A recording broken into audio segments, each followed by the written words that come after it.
បើប៉ាម៉ាក់ចង់ឲ្យកូនចេះស្វ័យសិក្សានៅផ្ទះដោយខ្លួនឯងអាចជ្រើសរើសជាមួយនឹងឈុតសៀវភៅអត្ថបទគំរូជាភាសាអង់គ្លេសនេះបានមួយឈុតនេះគឺមាន2ក្បាលមានជាមួយនឹងអត្ថបទគំរូជាភាសាអង់គ្លេសប្រភេទសៀវភៅរៀនផងលេងផងនៅក្នុងនេះមានជាមួយនឹងអត្ថបទបកប្រែជាភាសាខ្មែរមានភាសាអង់គ្លេសនៅក្នុងនោះហើយមានប្រធានបទផ្លាយពីគ្នាមិនត្រឹមតែជួយអភិវឌ្ឍកូនទៅលើការអានការយល់ដឹងពីវេយ្យាករណ៍ទេប៉ុន្តែក៏គេមានបន្ថែមជាមួយនឹងការអនុវត្តសរសេរនៅក្នុងនឹងដូចគ្នាធ្វើឲ្យពួកគាត់ឆាប់បានងាយយល់ហើយពួកគាត់ចេះរៀបពាក្យនិយាយឲ្យបានត្រឹមត្រូវអ្វីដែលសំខាន់ហ្នឹង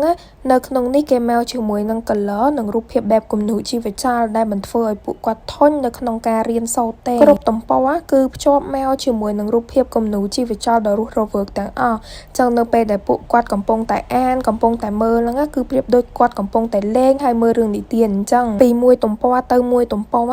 កាន់តែអភិវឌ្ឍខួរក្បាលនិង EQ របស់កូនរបស់ប៉ាម៉ាក់ទាំងអស់គ្នាបានល្អមែនតើពួកគាត់កាន់តែរៀនពួកគាត់កាន់តែអានកាន់តែមើលចំណេះដឹងផ្នែកភាសាបរទេសរបស់គាត់នឹងកាន់តែល្អជាងមុនបន្ថែមពីនេះនៅក្នុងឈុតហ្នឹងក៏មានជាមួយនឹងសៀវភៅលំហាត់ដូចគ្នាសៀវភៅលំហាត់នេះមិនមែនជាសៀវភៅលំហាត់ស្ងួតទេគេក៏មានរចនាមកជាមួយនឹងរូបគំនូរជីវចលដែរនៅពេលដែលពួកគាត់អានគាត់មើលរូបហើយគាត់បំពេញចន្លោះគាត់អនុវត្តទៀតចំណេះដឹងខួរក្បាលរបស់ពួកគាត់គឺកាន់តែកើនឡើងថែមបានមួយកម្រិតទៀតពួកគាត់បានទាំងលេងផងបានទាំងរៀនផងបានទាំងអានផងបានទាំងស្វែងយល់ផងហើយបានទាំងអនុវត្តទៀតពួកគាត់អនុវត្តកាន់តែច្រើនណាពួកគាត់ចាប់បានកាន់តែលឿនបង្រៀនកុមារបែបស្រាល